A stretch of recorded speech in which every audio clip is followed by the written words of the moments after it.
Hello, and welcome back to another episode of Critical Reactions with your host, Bryan. We're going to finish up today with a special selection, which is where one of you tell me exactly what it is I need to check out. If you have a song that you'd like to submit for special selections, you can find a link to do so in the description below. Today's special selection comes at us from Kevin, A Confession by Fliege. Somehow this combination of black metal and post-punk is weirdly accessible and catchy. The entire album is conceptually based on the movie The Seventh Seal. Okay, that is an interesting thing right there. Okay, so there wasn't a lot of context there, just post-punk meets black metal. However, I had to go over to their Bandcamp page to find some lyrics for the track, and I noticed that they're based in New York, but their band name is the German word for fly. And I actually thought they were a German band until I saw New York, and under that they self-described themselves as blackened hair metal from Brooklyn. And so now we have post-punk, hair metal, and black metal all crammed together, and I have no idea what this is going to sound like. So, let's dive into this. This is A Confession.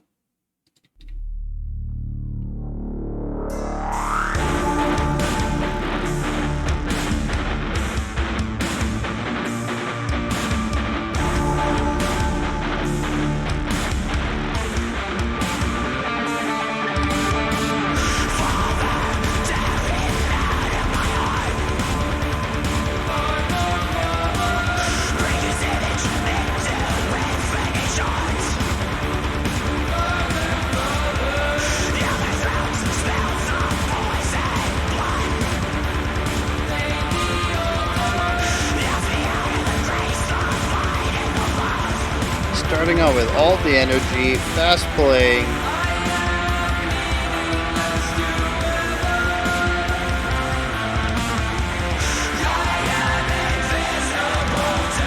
What?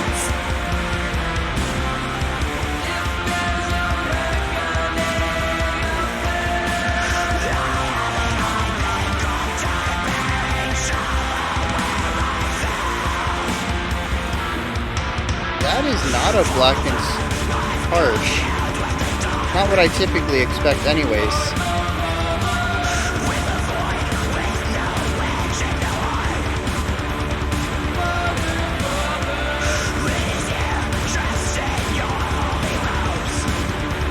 The drums almost sound electronic because of the heavy compression on them, and I'm kind of curious if they're digital or not.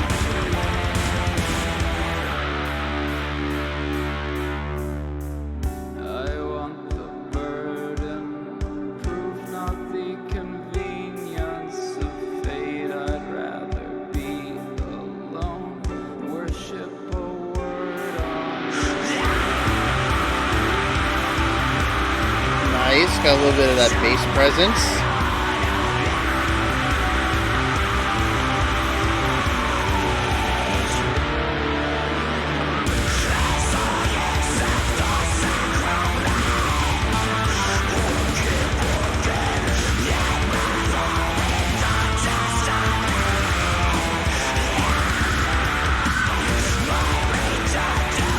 The percussion almost sounds like a sizzling of some sort.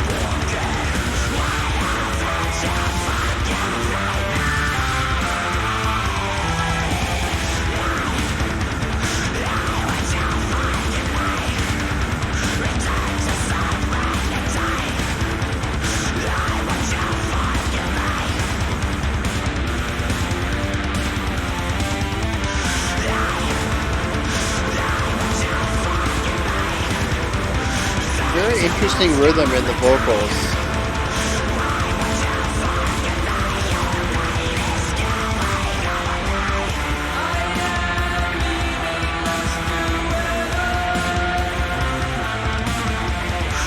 I really love the melody here.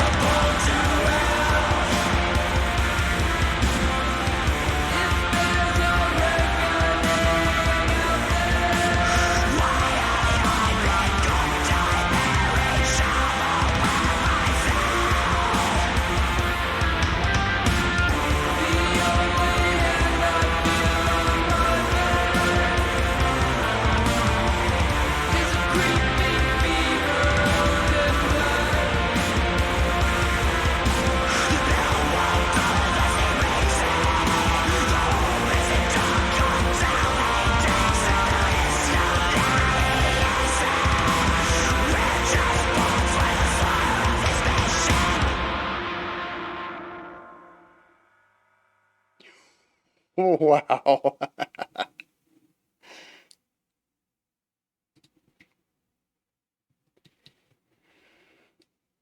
Wow. Oh yeah, these need to come off. Wow. So I enjoyed that. It's definitely blackened, but it worked for me. And I don't know how to feel about that. There has been some blackened music in the past, especially some closer things to pure black metal that have, they've worked for me. Like maybe I'll check some of that out later. Put it in my listen list. I'll see how the whole album is. I don't think there's been one that I've just been very excited about. Not at this level. I mean, wow. I'm pretty sure that's going to be what I put in the thumbnail. Just wow. I'll have a face like and get all clickbaity with my thumbnail.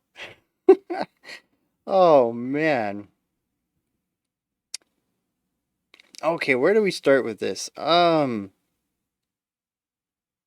This is just it moves at such a quick pace. I have the lyrics, and I mentioned I had to find them, and I copy and pasted them because they have gray text on like a black background, or black text on a gray background. Background. It's just difficult to read. So, anyways, though, there's a lot of lyrics here for the track being just 4 minutes long. Um, and there's I don't know. It feels like the song was rushed through, which is not something I typically feel with black metal.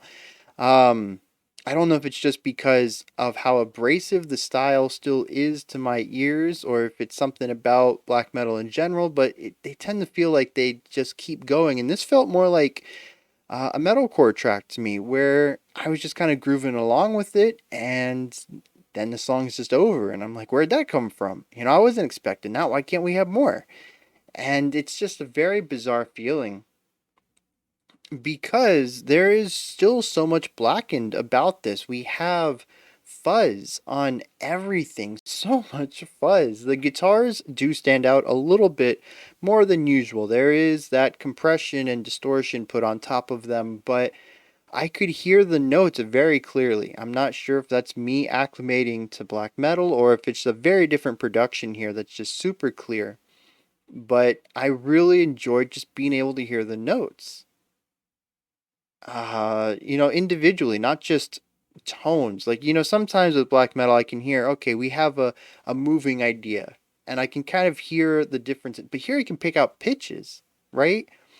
If you ask me to play that chorus, that final section we went through, with that moving guitar line, I'd probably be able to transpose it. That's not something I think I could say about most black metal guitar lines anyways.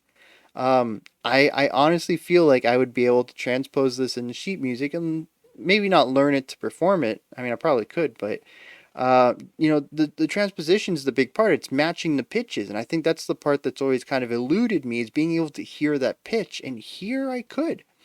So that's really neat. I enjoy that. um and then there's fuzziness and grittiness on the bass, although it is a bit clearer. It doesn't have a lot of moments to shine through and cut through the noise, but it does come out in one or two sections where it's just really prominent in the spotlight, and I enjoy that. It's a nice, warm, round tone. Um, our vocals, though, very compressed, especially our growl. Pretty typical for black metal. It feels less like a standard black metal growl, though. To me, it feels more of a mainstream fry scream. The mainstream fry scream. Um, yeah, it feels more like that, though, like a metalcore scream with a ton of distortion and compression put on it. Very unusual. It still feels black metal, but it doesn't sound. Maybe I got that back. It sounds like black metal, but it doesn't feel like black metal. And once again, we have something that has the illusion of being very blackened, but works better for my biases, my tastes, just like the guitar tone. I think the oddest aspect out of this is the drums, and that's because I think they're digital and they're designed to draw attention to the digitalness. Um, and let me see if they have a personnel list. I don't want to dive into this if I'm just completely off right here.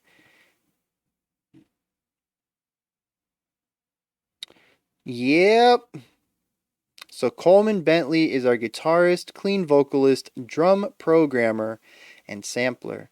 And then Peter Rittreger, I apologize if I mispronounced that, as our vocalist, and Chris Palerno is synths and keyboards. So yeah, program drums. I called it, and they really made it so that I could call it though. Like I said, it stands out as a way that feels digital. I would have been very surprised if it wasn't. This probably would have been a case much like Polyphia, where they have MIDI triggered drums, where they have a real player, but you don't actually hear what they play. Everything that they play gets put into MIDI for electronic drum sounds to come out of it. Or alternatively, which I think is just a lot easier, is using a MIDI drum kit. It actually, I never really thought about that. Like, it's really neat how Polyphia does their triggered drums, and create that trap sound while using an acoustic kit. But it just sounds a whole lot easier to just use a MIDI drum kit. I don't know why that didn't dawn on me when we checked out that last single from them. Anyways, though, yeah, so MIDI drums, I knew it because of the way that they feel. Like there's so much compression that it almost seems tongue in cheek. Like black metal is about compression and distortion and lo-fiing stuff so that you don't actually hear that core element anymore. And there was two drum sounds primarily used somewhere in the middle of the track there that were just all sizzle. It was all crackle, all hiss. There was absolutely nothing else. There was no hit of the snare or the thump of the bass kick or like the shimmer of a none of it. It was just the distortion. It's almost parody to me, just how far removed from a typical acoustic drum timbre these sounds are. Like I said, it's almost tongue in cheek. We know black metal's about the distortion, so our drum, our percussive element is just distortion, and that's oh man, it's oh interesting. Actually, one of the tags down here is screamo, which yeah, like I said, the vocal the harshes were not black metal harshes to me.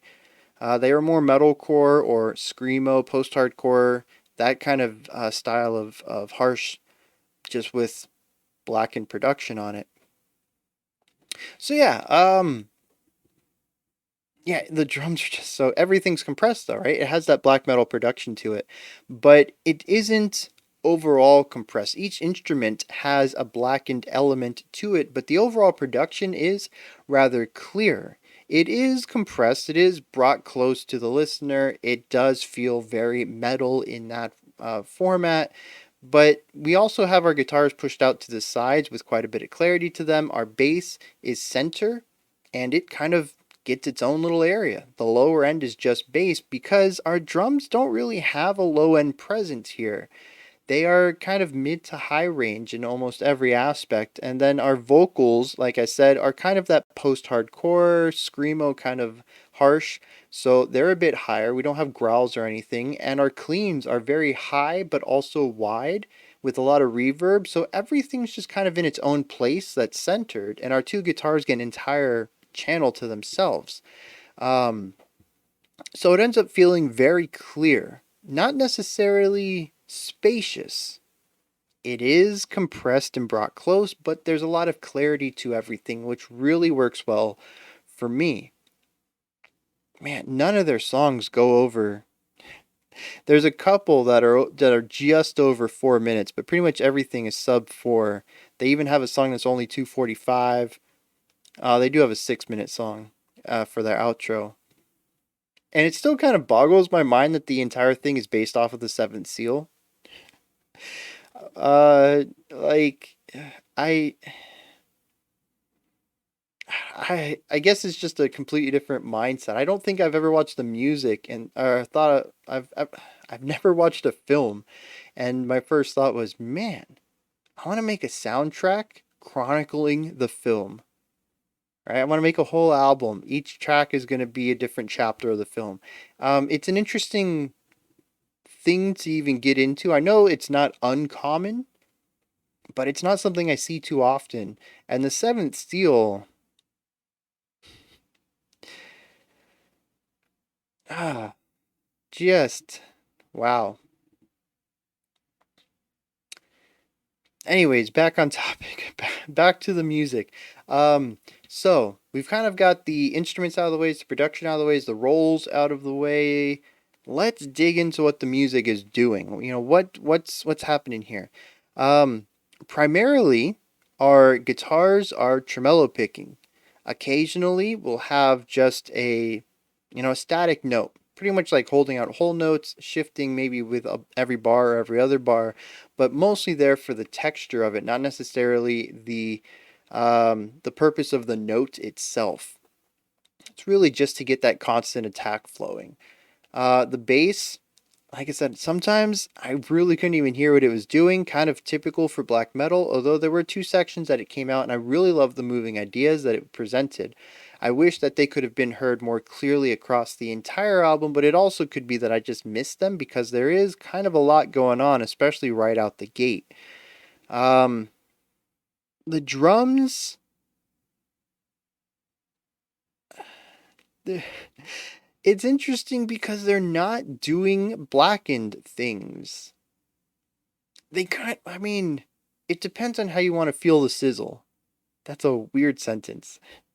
If you feel it as a whole note, where you imagine a single hit and just a lot of reverberance off of it, that's not very blackened. But if you imagine it as a bunch of isolated notes with no reverb that are played so fast and so frequently that they create the illusion of a lengthy note, that is very blackened. That's the thrashy aspect of black metal.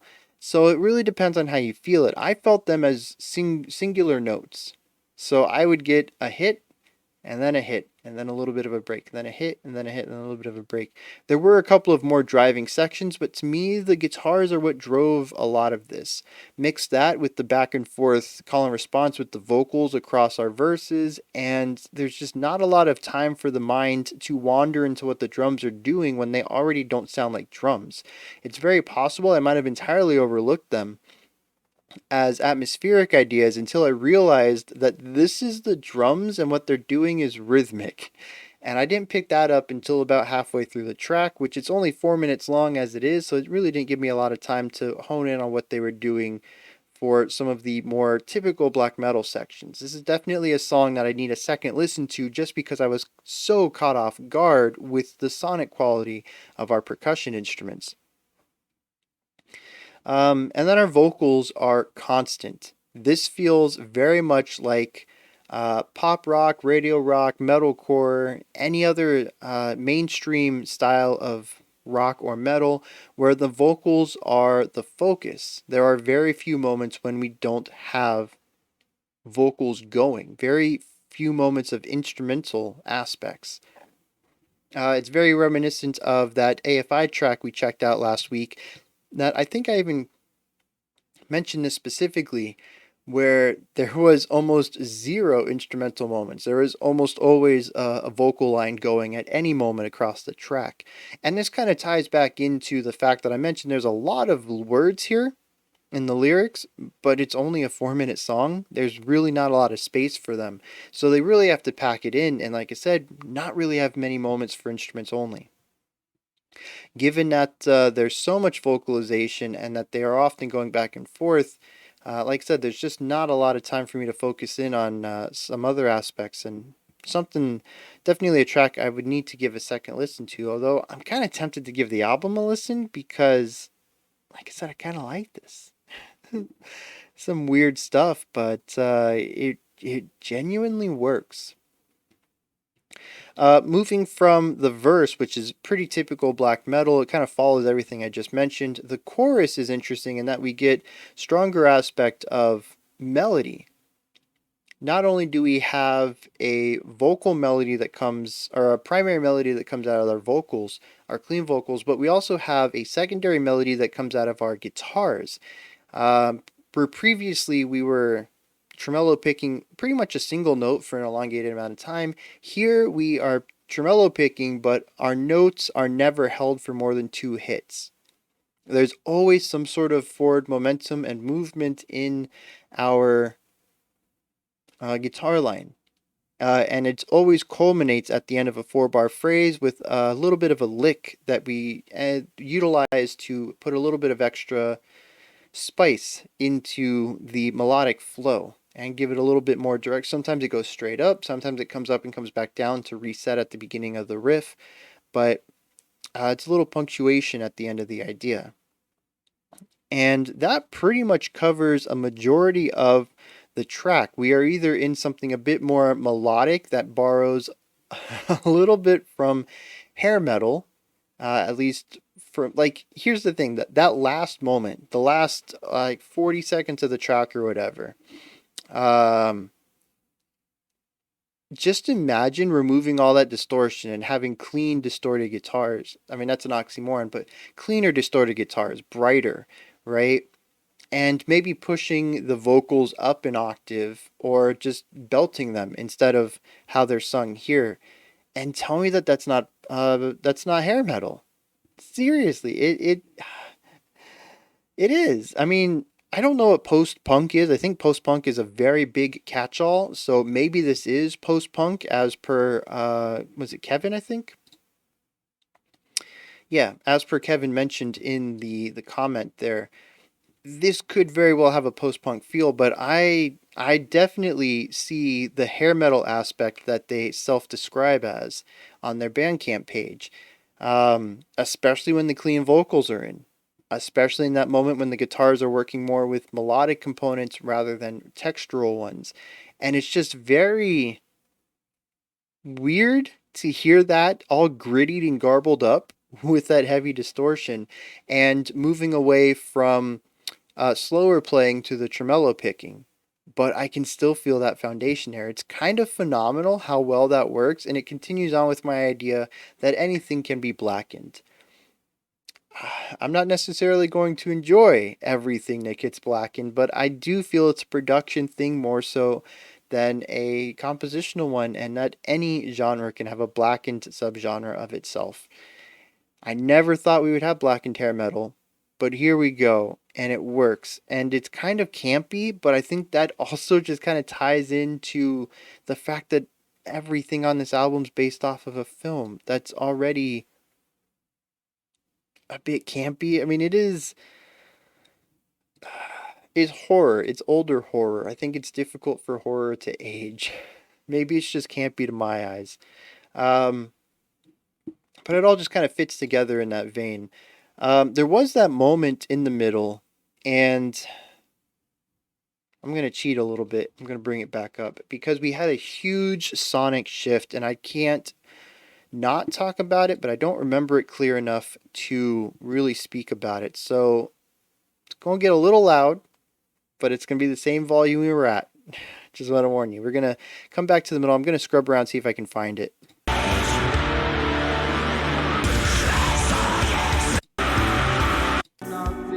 There it is.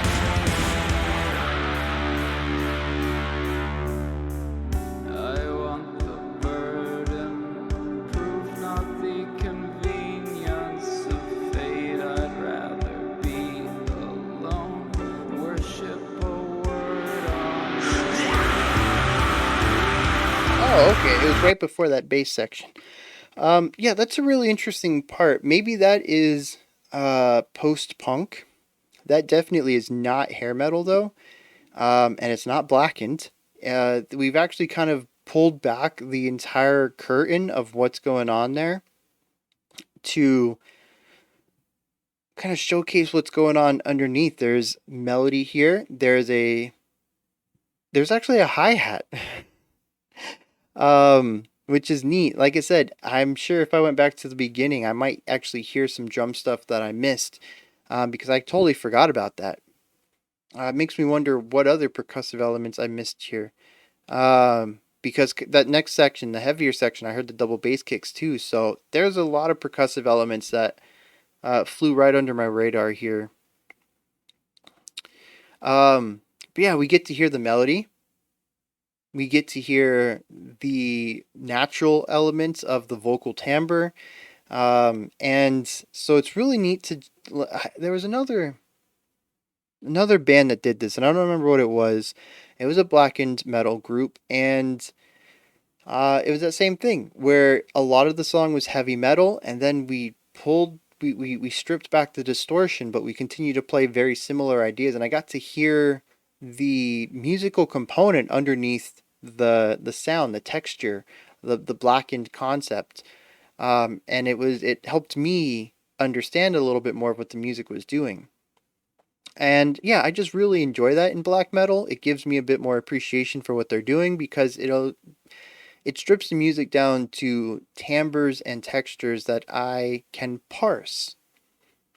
I granted there wasn't a lot going on here. We had the hi hat and some chords with a lot of reverb on them, and then our melody.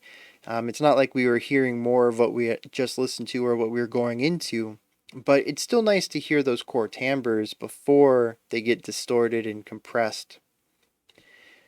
I do also enjoy it from a compositional standpoint, though, of just being raw contrast. We are at a 10 and we bring it down to a 2, and then we have this really nice ramp up in the background. We hear that distortion, almost like a crackling, getting louder and louder, that pulls us back into that fry vocal and the bass movement and the double bass kicks, and just helps it transition back into that big moment, but also gives me a listen to breathe. It also makes me wonder how often they do stuff like this where they do back away from some of the distortion. Maybe it has a purpose in the story here. It is called a confession, and confessions are pretty vulnerable, and maybe that is that moment of feeling vulnerable. Maybe it's not something that they do in the rest of their music, but I really enjoyed it just for a chance to hear the guitars and the vocalists without all the extra stuff on top of it. Um, so yeah, let's dive into some lyrics here. See what's going on. We have Father, tear him out of my heart, break his image into infinite shards, cut their throats, spill the poison blood, cast me out of the grace, the light, and the love. In between all that, that's all the harsh vocals. We have the clean vocals that say, farther, Father, farther, Father, stain the altar. I am meaningless to heaven. I am invisible to hell. If there's a reckoning out there, why haven't I been cut down and buried shallow where I fell? That's our chorus type thing, and we'll return to that by the end of the track. We go back to the verse. Father, I've communed with the dark, with a void, with no edge, with no heart. It is here, dressed in your holy robes, deceit and death disguised in his favorite cloaks. Once again, our clean vocals are doing a call and response here, and they do farther, Father, farther, Father, the candles falter.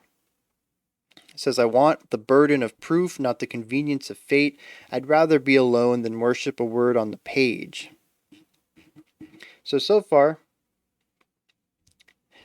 I know this is going to assume based off of the film, but we're going to read it a little in more general context because I want to explore not necessarily the events of the film, but the emotions of the lyrics to see if we can find any of those similar themes in the music. So we have somebody who's very upset with another person.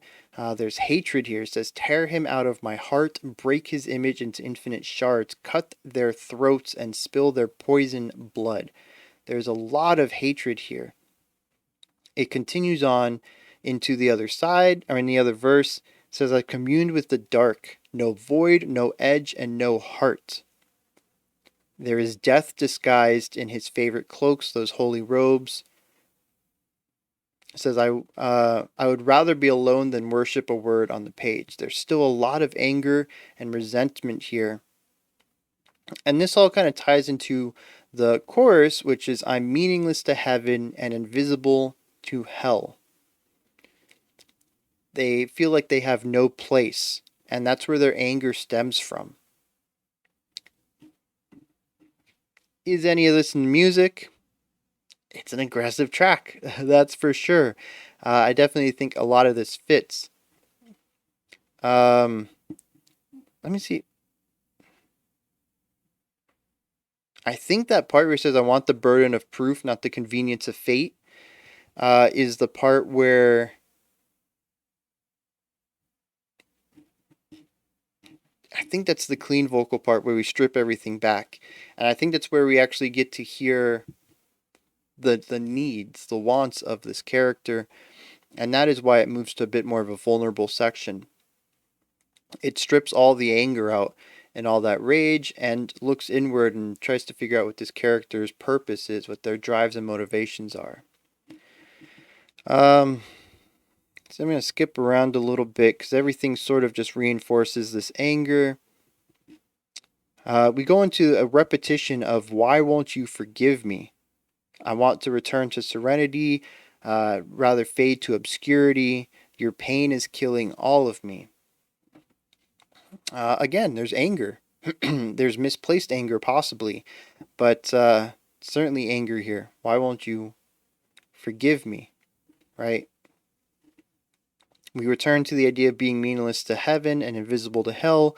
The only hand I feel on my back is a creeping fever robed in black. The bell won't till unless he rings it. The hole isn't dug until he digs it. There is no plan. He is it. We're just pawns for the slaughter of his bishop. So this, I think, primarily works for the a retelling of the story of the film. Rather than work within any emotional vibes of the song. So I think they did a pretty good job of that. I don't know how much they could keep up on this.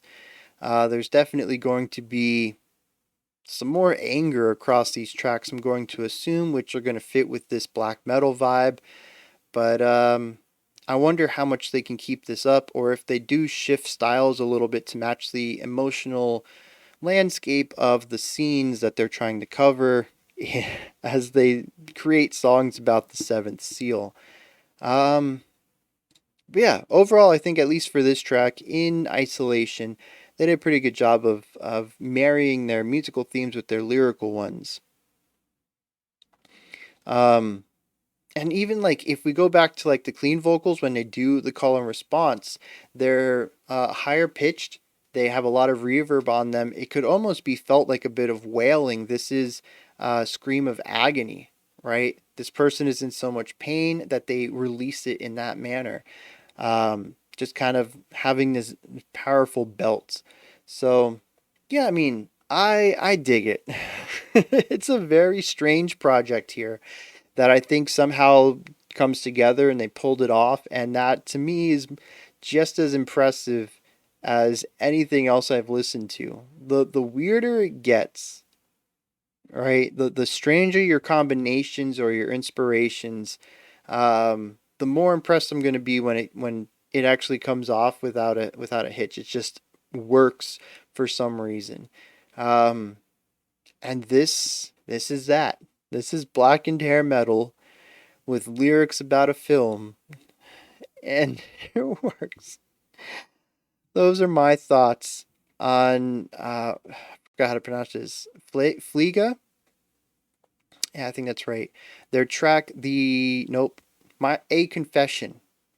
This is where you guys. I'm so confused. I can't even find the right things to say. This is where you guys come in. Hit me up in the comments. Let me know what you thought of this. Anything that stood out to you. Anything that you'd like to add on or correct me on.